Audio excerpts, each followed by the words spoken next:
Hello everyone. So welcome again in the next class. Today we will start chapter number 3 in the earliest cities, class 6 history. तो कहानी की शुरुआत होती है। जसपाल और हरप्रीत नाम के दो बच्चे हैं। ये अपने लॉन में जो है क्रिकेट खेल रहे थे। तभी इनको ये देखते हैं कि कुछ लोग जो है किसी पुरानी बिल्डिंग के बारे में बात कर रहे होते हैं। तो जिसमें ये देखते हैं कि एक महिला जो है कहती है कि कितनी अच्छी बिल्डिंग है। कुछ मतलब तरह-तरह से लोग उस बिल्डिंग की तारीफ़ कर रहे थे, जिसमें एक व्यक्ति कहता है कि वाओ! कितनी अच्छी बिल्डिंग है। उसी में दूसरी एक महिला होती है, वो कहती है कि भई सच में तो बहुत अच्छा इसका आर्किटेक्चर है। इसमें जो लकड़ियों पे जो नक्काशी की गई है, वो बहुत ही शानदार है। तभी एक महिला कहती है कि हमें जो है कुछ मिनिस्टर्स को कॉल करना चाहिए, ताकि वो इस बिल्डिंग की देखभाल करें, ठीक है? इसको सुरक्षित करें। तभी यहीं पे एक इन दोनों बच्चों के दिमाग में एक डाउट होता है कि आखिर इस पुरानी बिल्डिंग में ऐसा क्या है कि जो लोग इसकी तारीफ़ कर रहे हैं और इसको सुरक्षित करने की बात हो रही है, ठीक है? तो बेसिकली हम लोग क्या पढ़ने वाले हैं, यहाँ से एक कंक्लूज़न ये निकलता है कि इस चैप्टर में हम लोग इसी तरह से कुछ चीज़ों के बारे में बात करेंगे, ठीक है? तो सबसे पहला क्वेश्चन ये आता है कि इन दोनों बच्चों के दिमाग में ये जो क्वेश्चन आया कि भई पुरानी जो बिल्डिंगें होती हैं, उनमें ऐसा क्या होता है? ये क्वेश्चन जो है लॉजिकली किसी भी व्यक्ति के दिमाग में आ सकता है, ठीक है? तो क्या इम्पोर्टेंस है? क्यों आखिर क्या ऐसा होता है पुराने बिल्डिंग्स में? क्यों उसको सुरक्षित करने की बात हो रही थी?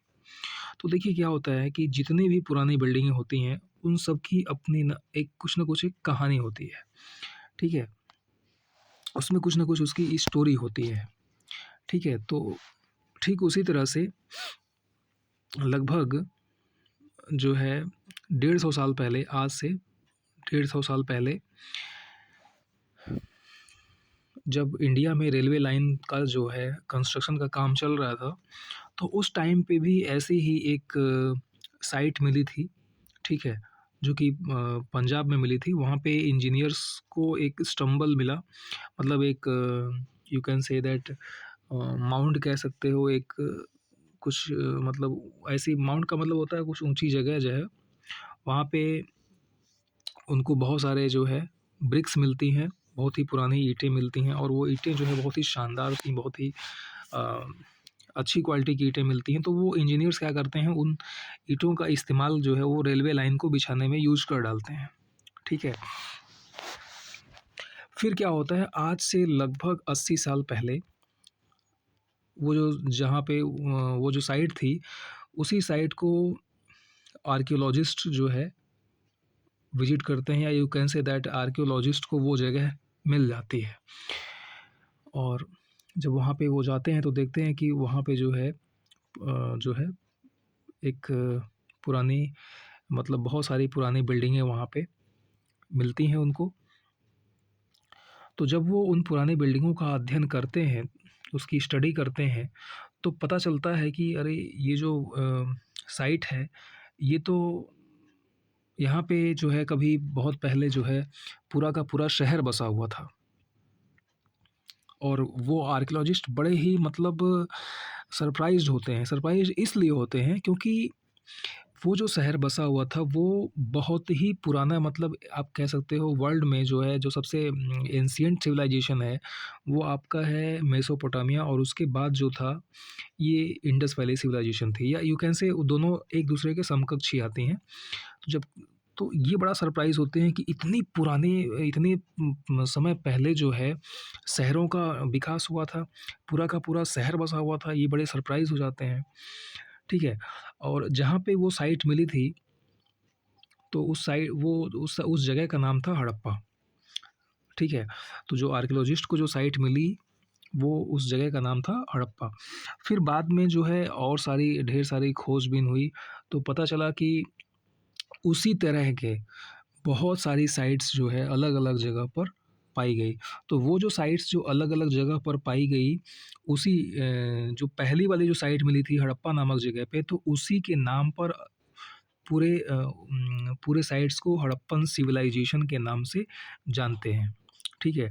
अब चूँकि जो अलग-अलग जो साइटें मिली, उन साइटों में और जो सबसे पहले जो साइट्स मिली थी, उनमें जो है कुछ ना कुछ सिमिलैरिटीज़ थी। तो आर्कियोलॉजिस्ट को ये लगा कि जो है पहले के समय में पूरा का पूरा इस तरह से शहर बसा हुआ था। ठीक है? तो उसको उन्होंने इंडस वैली या हड़प्पन सिविलाइजेशन नाम दे दिया उसको। ठीक है? अब हड़प्पन सिविलाइजेशन नाम क्यों पड़ा? क्योंकि जो पहली वाली जो साइट खोजी गई थी, वो हड़प्पा नामक जगह पे खोजा गया था। ठीक है? और जब स आर्कियोलॉजिस्ट ने इसके टाइम पीरियड के बारे में पता किया, तो पता चलता है कि ये जो शहर जो बसे हुए थे, वो आज से लगभग 4700 साल पहले जो पुराने हैं। मतलब आज से लगभग 4700 पहले वो बसे हुए थे वहाँ पे।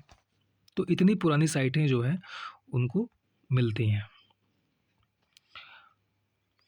अब what was special about these cities? तो अब इतने पुराने जो शहर बसे हुए थे, तो इसमें ऐसा क्या स्पेशल था? ठीक है? क्या कुछ ख़ास बात थी इसमें? अब देखो, ये एक बहुत ही सरप्राइज़िंग घटना इसलिए है, क्योंकि हमारा जो वैदिक पीरियड होता है, वो नियर अबाउट स्टार्ट होता है आपका लगभग आज से 1500 साल इश 1500 जो है बिफोर क्राइस्ट हमारा जो है वैदिक पीरियड स्टार्ट होता है। और जो हमारा वैदिक पीरियड जो होता था स्टार्ट होता है, वो मतलब वो सिटीज़ नहीं था वहाँ पे, उसमें ग्रामीण जो है सिविलाइजेशन थी, विलेज सिविलाइजेशन थी। लेकिन ये सरप्राइजिंग इसलिए है क्योंकि ये जो सिविलाइजेशन मिली थी, जो हड़प्पन सिविलाइजेशन थी, इट वाज़ अ मतलब शहरों का विकास हो चुका था इस टाइम पे। ठीक है? तो इसलिए ये बहुत ही सरप्राइजिंग घटना थी। अब हम लोग बात करेंगे कि आखिर ऐसा क्या इसमें स्पेशल था? ये जो साइट्स मिले हैं, इसमें क्या स्पेशल था? तो देखिए क्या हुआ कि यहाँ पे जो साइटें मिली हैं, इन साइटों को हम लोग 2 पार्ट में डिवाइड कर सकते हैं। पहला, archaeologist describe this as the citadel, west was smaller. हाँ, तो जो आपका वेस्ट वाला पार्ट था, इन साइटों को 2 पार्ट में डिवाइड करते हैं। एक आपका ईस्ट वाला पार्ट और एक आपका वेस्ट वाला पार्ट, ठीक है? ये इधर आपका ईस्ट हो गया, इधर हो गया आपका वेस्ट। तो जो वेस्ट वाला पार्ट था, वो वाला पार्ट छोटा था, ठीक है? लेकिन काफ़ी ये ऊँचाई पर बना हुआ था। और जो ईस्ट वाला पार्ट था, वो बड़ा था, लेकिन इसकी ऊँचाई कम थी। तो इसलिए जो पार्ट छोटा था और काफ़ी ऊँचाई पे बना हुआ था, उसको उन्होंने सीटाडेल नाम दिया, ठीक है? और जो पार्ट थोड़ा कम ऊँचाई पे बना हुआ था, उसको उन्होंने लोअर टाउन का नाम दिया। तो इस तरह से हम कह सकते हैं कि जो सिटीज़ बनाए गए थे, वो सिटीज़ को 2 पार्ट में डिवाइड किया गया था, ठीक है? एक जो पार्ट था, वो काफ़ी ऊँचाई पे था, मतलब एक जो शहर था, एक जो टाउन था, थोड़ा ऊँचाई पे था, और दूसरा जो टाउन था, वो नीचे बना हुआ था, ठीक? और दूसरी ख़ास बात ये थी कि दोनों तरफ के जो शहर बने हुए थे, जो नगर बसे हुए थे, उन नगर के चारों तरफ, उन नगर को, उस टाउन को प्रोटेक्ट करने के लिए उन नगर को चारों तरफ से पक्की ईंटों की दीवारों से क्या हुआ, उसको बाउंड्री किया गया था, मतलब उसको घेरा बनाया गया था, ठीक है? ताकि कोई उस शहर में बाहरी व्यक्ति एंट्री ना कर सके, ठीक? और ये सिर्फ़ दोनों साइड में, दोनों तरफ के, जो सिटाडेल वाला जो टाउन था वहाँ पे भी, और जो लोअर टाउन था वहाँ पे भी, दोनों तरफ जो है ऐसा था। और तीसरी ख़ास बात ये थी कि यहाँ की जो जो दीवारें बनाने के लिए जो ईंटें इस्तेमाल की गई थीं, वो एक इंटरलॉकिंग पैटर्न पर बनी हुई थी। मतलब उन ब्रिक्स में, उन ईंटों में इंटरलॉकिंग सिस्टम था। और इंटरलॉकिंग सिस्टम क्या करता है, वो जो इंटरलॉकिंग सिस्टम से जो दीवार बनती है, वो काफ़ी मज़बूत होती है, ठीक है? अच्छा, इसके बाद कुछ शहर ऐसे थे जहाँ पे special buildings were constructed on the Citadel. मतलब कुछ शहरों में कुछ टाउन्स ऐसे थे जहाँ पे जो सिटाडेल पे जो है कुछ इस स्पेशल बिल्डिंग्स बने हुए थे। जैसे मोहनजोदारो। मोहनजोदारो क्या है? अ वेरी इन इन मोहनजोदारो में एक बड़ा ही स्पेशल प्रकार का टैंक मिलता है, ठीक है? अब ये ध्यान देना है कि ये जो मोहनजोदारो में जहाँ पे हम लोग बात कर रहे हैं, ये सीटाडेल वाले टाउन की बात कर रहे हैं, ठीक है?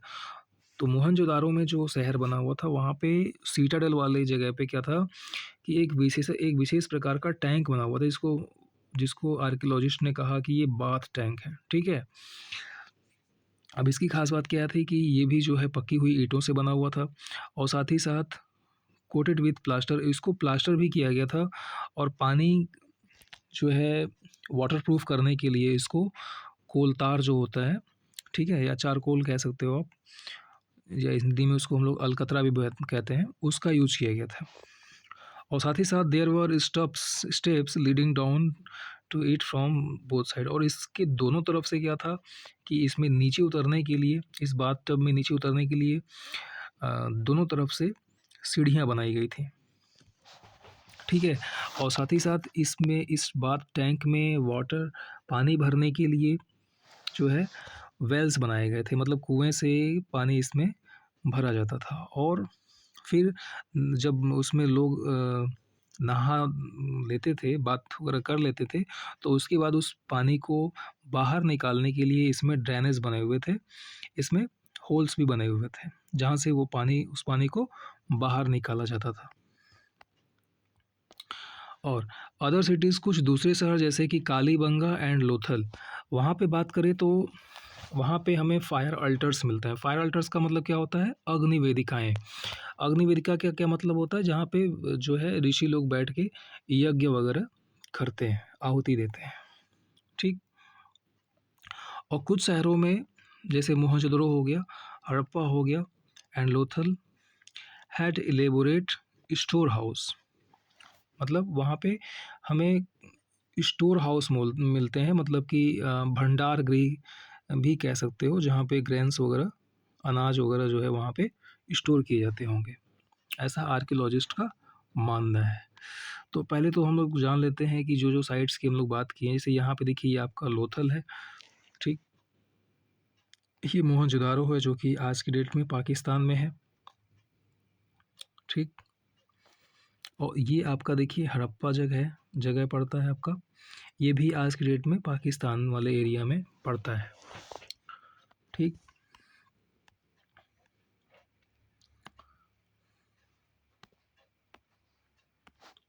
तो ये आपका जो है, आप यहाँ पे डायग्राम में देख सकते हो, ये आपका बाथ टैंक है जो कि हमें मोहनजोदारो में मिला है। वो भी किस वाले साइट पे?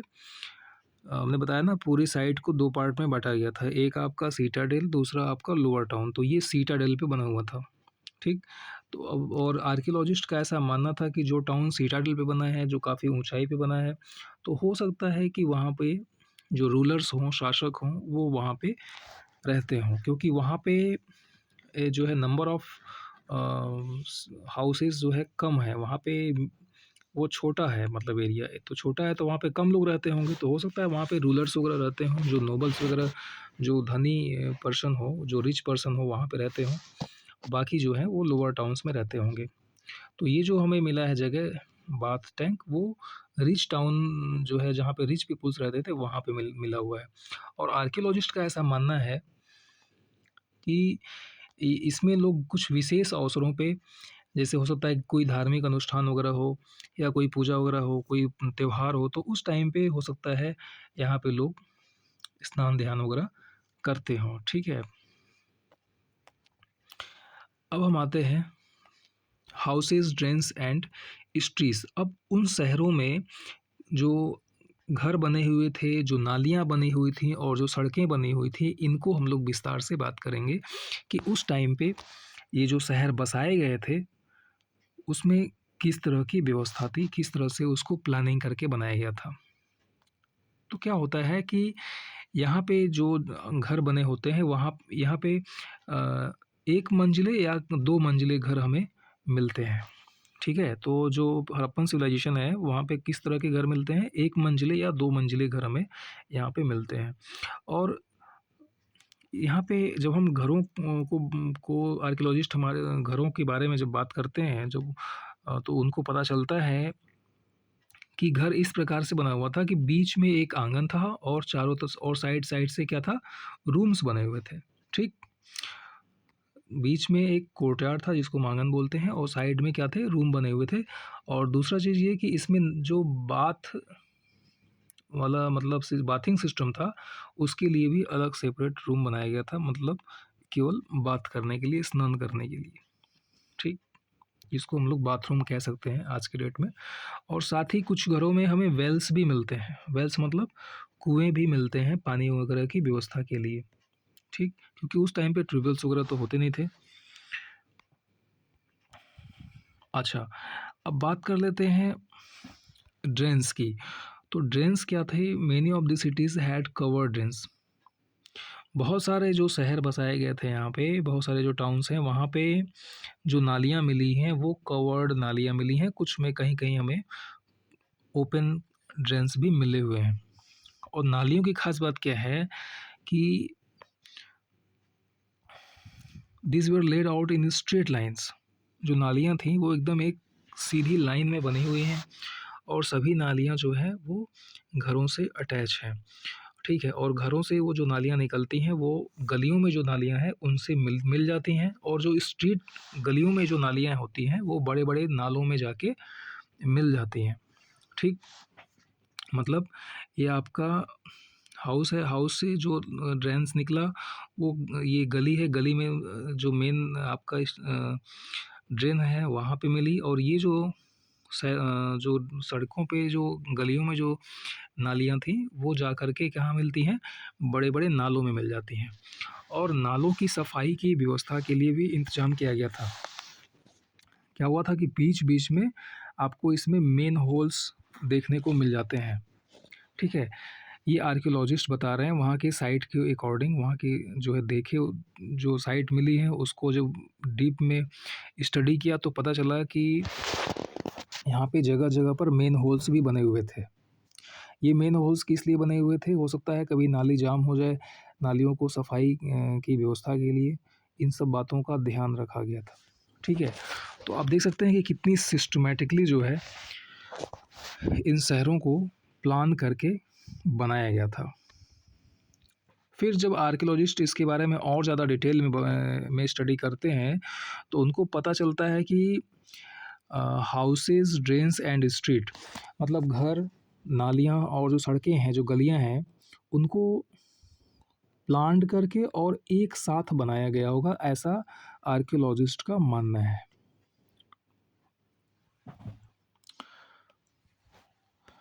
फिर बात कर लेते हैं लाइफ इन द सिटी। उस समय जो शहर बसाए गए थे, उस टाइम पे वहाँ पे लाइफ क्या था, किस तरह के लोग रहते थे, ठीक है? आइए थोड़ा इसके बारे में भी जान लेते हैं। तो देखिए क्या होता है कि उस टाइम का जो हड़प्पा सिटी था, वो एक बहुत ही बिज़ी प्लेस था, मतलब हमेशा व्यस्त रहने वाला प्लेस था। मतलब कि वहाँ पे चहल-पहल ज़्यादा रहती थी, ठीक? लोगों का आवागमन जो है रहता था, ठीक है? वहाँ से लोग दूसरे देश में जाते थे, दूसरे देश से लोग वहाँ पे आते थे, ठीक है? मतलब काफ़ी चहल-पहल वाला जो है शहर था।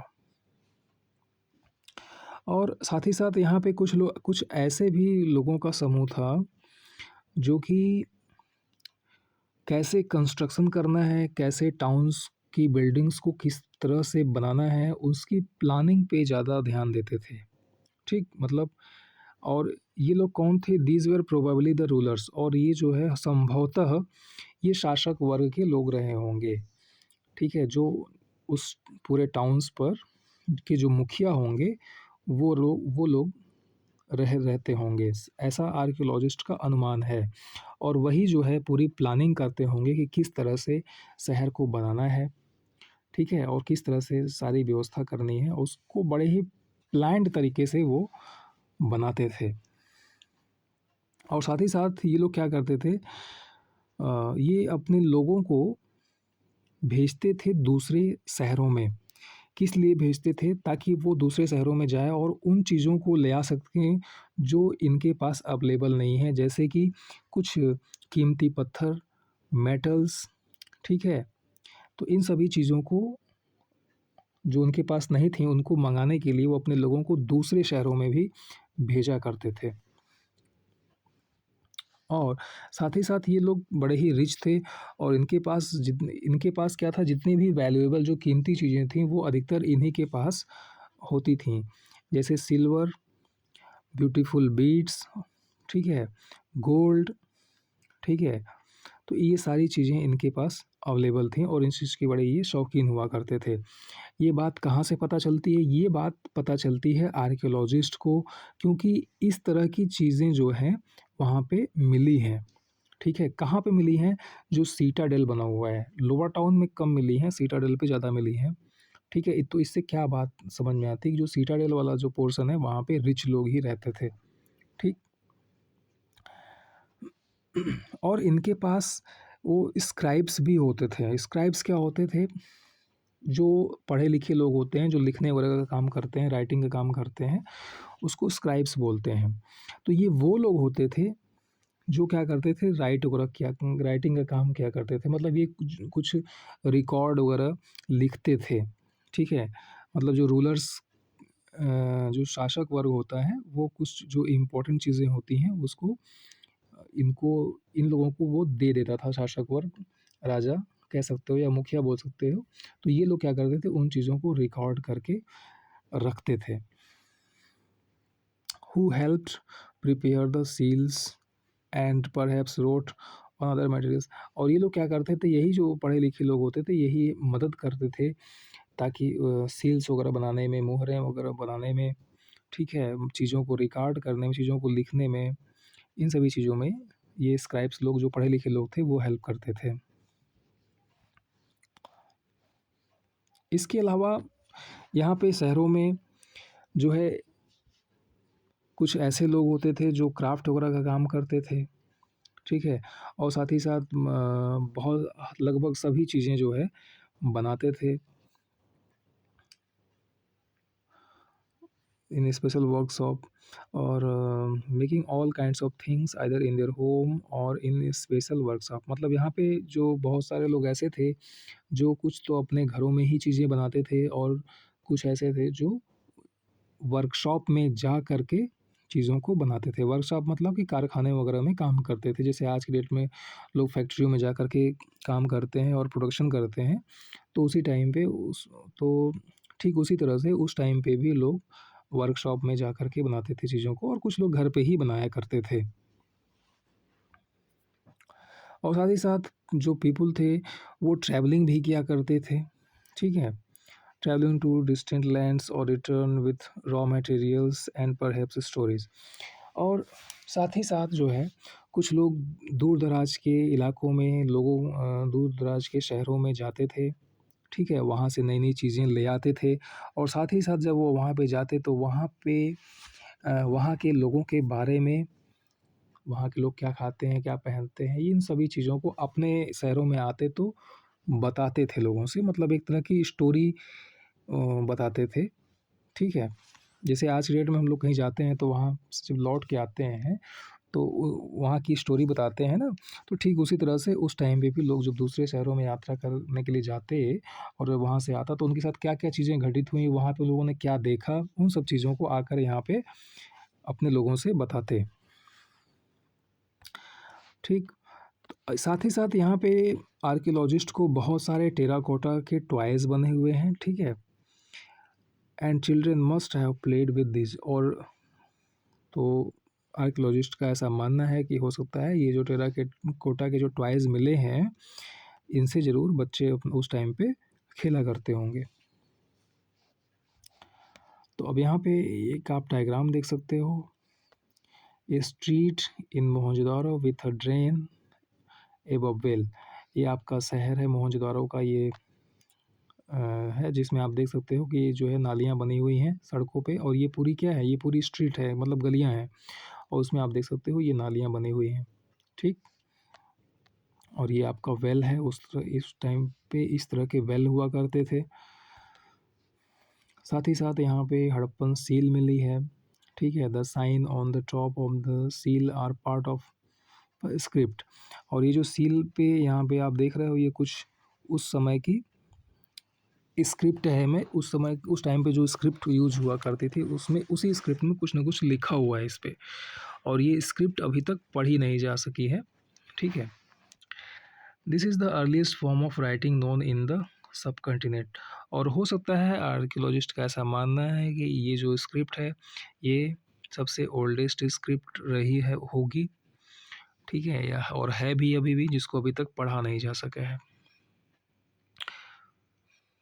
जो है scholars have try to read this, समय समय पर बहुत सारे विद्वान इसको पढ़ने का अभी कोशिश में लगे हुए हैं, लेकिन अभी सक्सेस मिला नहीं उनको। They are continue in study. अब बात कर लेते हैं new crafts in the city. ठीक है, क्या क्या चीज़ें वो लोग बनाते थे, अब हम लोग उसके बारे में थोड़ा डिस्कस कर लेते हैं। तो यहाँ पे आप देख सकते हो आपको बहुत सारी चीज़ें मिल सकती हैं। जैसे ये क्या है, डाइस की शेप में बना हुआ है, ये इसको हम लोग वेट कहते हैं। ठीक है, आज की डेट में आर्कियोलॉजिस्ट का मानना है कि ये एक तरह के वेट हुआ करते थे, जिनका यूज करके वो लोग चीज़ों को मेज़र करते थे, वेट करते थे। ये आप देख सकते हो यहाँ पे ऑर्नामेंट्स हैं उस टाइम के। ठीक है, तो ये लोग क्या करते थे, some of the objects they were made and found in Harappan cities. Most of the things that have been found by archaeologist are made of stone. उस टाइम पे क्या था, जितनी भी जो चीज़ें बनी हुई थी वो अधिकतर किस चीज़ से बनी हुई थी, बहुत सारे कीमती पत्थर से बनी हुई थी। सेल एक प्रकार का होता है, सेल से बनी होती हैं, मेटल से बनी हुई थी। उन मेटल्स में आपके copper, bronze, gold and silver का यूज किया जाता था। ठीक है, तो copper and bronze were use to make tools. Copper और ब्रॉन्ज का जो है यूज किया करते थे, वो टूल्स बनाने के लिए करते थे, विपॉन्स बनाने के लिए करते थे, साथ ही साथ ऑर्नामेंट्स बनाने के लिए भी करते थे, एंड वेजल्स मतलब बर्तन बनाने के लिए भी उनका यूज किया करते थे। Gold and silver were use to make ornaments and vessels. और गोल्ड और सिल्वर का यूज वो करते थे केवल ऑर्नामेंट्स बनाने के लिए, और वेजल्स मतलब बर्तन बनाने के लिए करते थे। लेकिन जो कॉपर, ब्रोंज है उसका यूज जो है वेपन्स और टूल्स बनाने में भी करते थे, और साथ ही साथ ऑर्नामेंट्स और वेजल्स में भी यूज किया जाता था। ठीक है, perhaps the most striking finds are those of beads, weights and blades.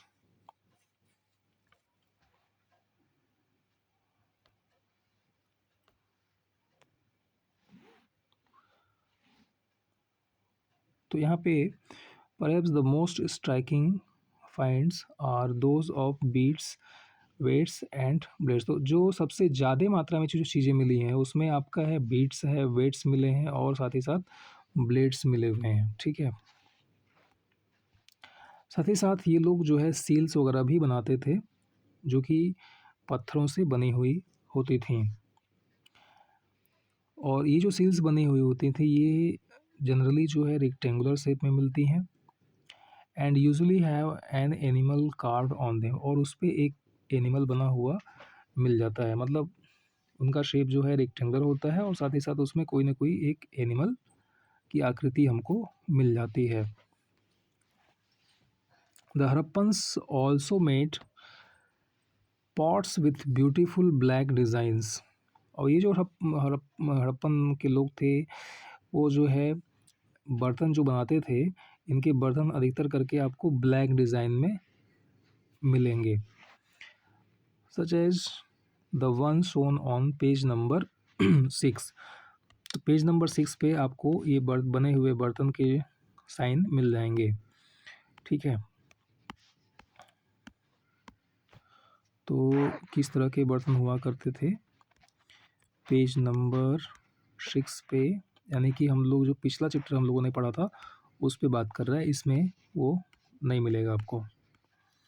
ठीक, तो किस कलर के बर्तन बनाया करते थे उस समय के लोग, ब्लैक कलर के बर्तन बनाया करते थे। ठीक, बात कर लेते हैं, was metal use in the villages you learn about in chapter 2, was stone use to make weights. तो ये कह रहा है कि क्या गांव में भी मेटल्स का यूज किया जाता था। क्या वहाँ पे भी जो है वेट्स का यूज़ किया जाता था, जो कि स्टोन से बने हुए थे? तो देखिए उसमें क्या था, cotton was probably grown at Mehrgarh from about 7000 years ago. मतलब कि उस टाइम पे जो लोग थे वो कॉटन ग्रो करना जान गए थे, और कॉटन ग्रो करना जान गए थे इसका मतलब कि वो कपड़े वगैरह बनाते थे। और इसका सबसे बड़ा प्रमाण आपको जो एविडेंस मिला है वो इस स्टैचू को आप देख सकते हो। ये जो स्टैचू है, ये इसमें एक ये कोई पृष्ठ है जिसकी ये दाढ़ियाँ हैं, और दाढ़ी देखिए कितनी शेप में दाढ़ियाँ बनाई गई हैं इसकी। और इसको दिखाया गया है कि ये कोई इसके ऊपर कोई कपड़ा है, और उस ख़ास बात ये है कि इस कपड़े के ऊपर देखिए डिज़ाइन बनी हुई है फ्लावर्स की। इसका मतलब क्या है कि उस टाइम पे लोग कपड़े बनाना भी जानते थे, और कपड़े के ऊपर डिज़ाइन बनाना भी उस टाइम पे लोग जान गए थे। ठीक है? और सबसे बड़ा जो एविडेंस मिला है वो ये है कि उस टाइम पे लोग कॉटन ग्रो करना जान गए थे, और कॉटन ग्रो करने का जो सबसे बड़ा एविडेंस मिला है वो आज से 7000 साल पहले हुआ करता था। इसका एविडेंस मिला है मेहरगढ़ से। ठीक? तो मतलब कि कॉटन ग्रो करने का एविडेंस कहाँ से मिला है? मेहरगढ़ से। तो कितने साल पहले वो कॉटन ग्रो करना जान गए थे? लगभग 7000 ईयर्स एगो। ठीक? तो actual pieces of cloths were found attached to the lid of a silver vase and some copper objects at Mohenjodaro. तो देखिए मोहनजोदारो से ही हमें इस बात की जानकारी मिलती है, इस बात के एविडेंस मिलते हैं कि उस टाइम पे लोग क्लॉथ्स वगैरह बनाना जान गए थे।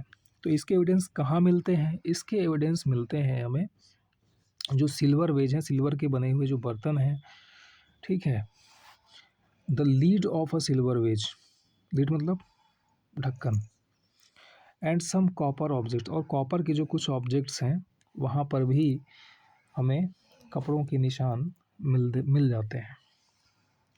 तो archaeologist have also found spindle world.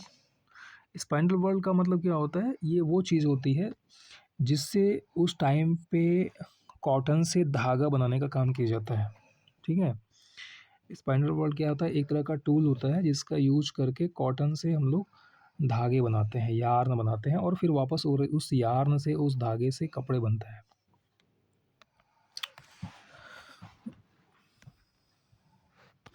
और ये स्पैंडल जो है इसमें दिया हुआ है कि made of terracotta and faience. ठीक है?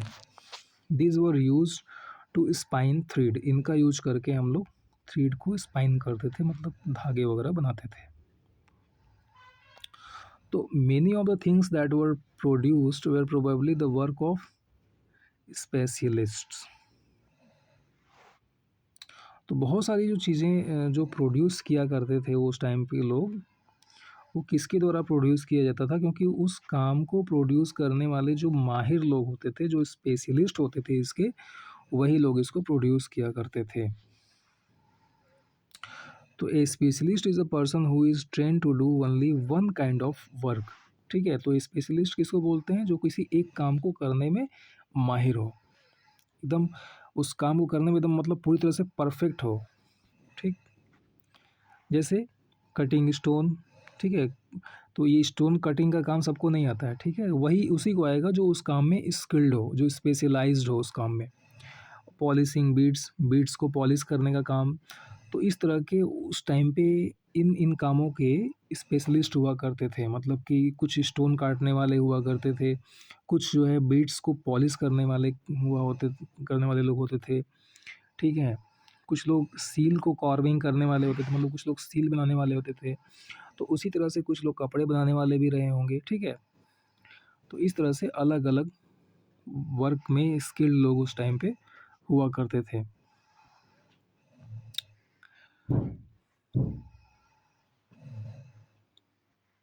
तो अब जैसे यहाँ पे कह रहा है कि look at the illustration page number 26 and see how well the face is carved and how carefully the bread is shown. तो जैसे कि कह रहा है कि अब इस इमेज को अगर आप देखो, तो देखो इसको कितनी बारीकी से बनाया गया है। ठीक है? इसकी जो दाढ़ी है, उस बियर्ड है, उसको कितनी डिज़ाइन से, कितनी बेहतरीन ढंग से इसको कार्व किया गया है। तो इससे क्या पता चलता है, इससे ये पता चलता है कि उस टाइम के जो लोग होते थे वो कितने स्किल्ड हुआ करते थे। ठीक।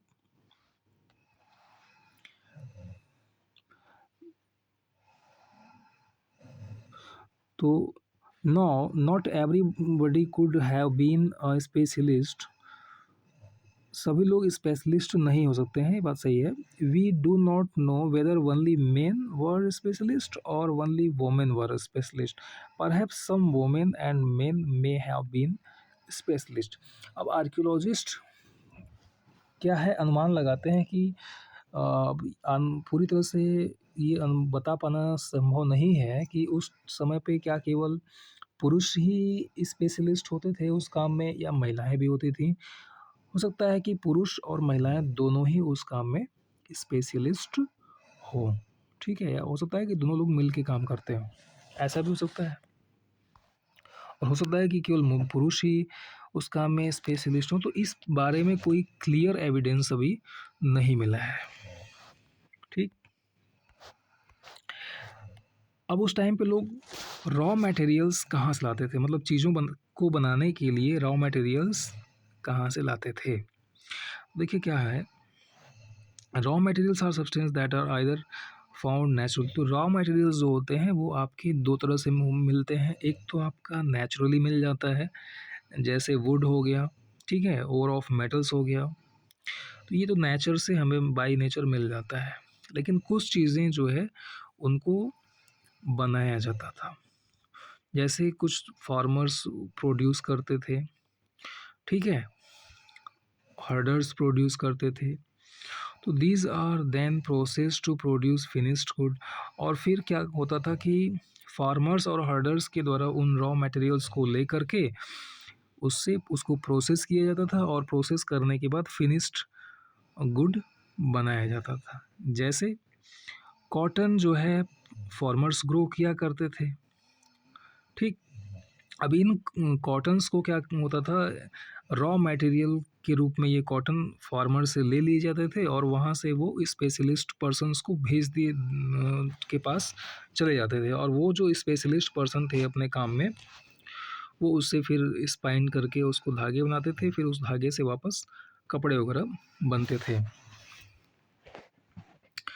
तो while some of the raw materials that the Harappan used were available locally। अब उस समय पे कुछ रॉ मटेरियल्स तो लोकल जहाँ पे वो लोग रहते थे, हड़प्पन सिविलाइजेशन के लोग, वहाँ पे उनके आसपास ही मिल जाता था। लेकिन बहुत सारे मेटल्स ऐसे थे जो उनके आसपास नहीं होते थे, तो वो क्या करते थे, उसको दूसरे शहरों से मंगाते थे। जैसे copper, tin, gold, silver and precious stone. इनको क्या किया जाता था, इनको अपने दूसरे जो इलाके हैं, जो दूसरे जो शहर होते थे, जो वहाँ से उनको इम्पोर्ट किया करते थे वो। ठीक है। तो the Harappan probably got copper from present day Rajasthan. जैसे कि राजस्थान से, आज की डेट में हम लोग राजस्थान बोल रहे हैं, भले उस टाइम पे वो कोई और रीजन रहा होगा। ठीक है। तो राजस्थान से वो क्या करते थे, वो इम्पोर्ट किया करते थे आपके कॉपर। ठीक है। And even from Oman. और साथ ही साथ वो कॉपर और कहाँ से मंगाते थे, ओमान और वेस्ट एशिया से भी वो मंगाया करते थे। Tin which was maximised with copper two produce bronze. और कॉपर में जो है टिन का यूज करके वो एक नया मटेरियल जो है ब्रोंज का यूज करते थे या ब्रोंज बनाते थे। ठीक है। तो many have been brought from present day Afghanistan and Iran. और इसको वो मंगाया करते थे अफ़गानिस्तान और ईरान से। ठीक। तो अफ़गानिस्तान और ईरान से क्या मंगाते थे, वो टिन मंगाया करते थे। ठीक है। और वेस्ट एशिया और राजस्थान से वो क्या मंगाया करते थे, कॉपर मंगाया करते थे। ऐसे ही gold could have come all the way from present day Karnataka and precious stone from present day Gujarat, Iran and Afghanistan. ऐसे ही जो गोल्ड हुआ करता था वो कर्नाटक से मंगाया करते थे। ठीक है। और कुछ प्रीशियस जो स्टोन्स वगैरह होते हैं वो जो है गुजरात से, ईरान से, अफ़गानिस्तान से, इन जगहों से वो मँगाया करते थे।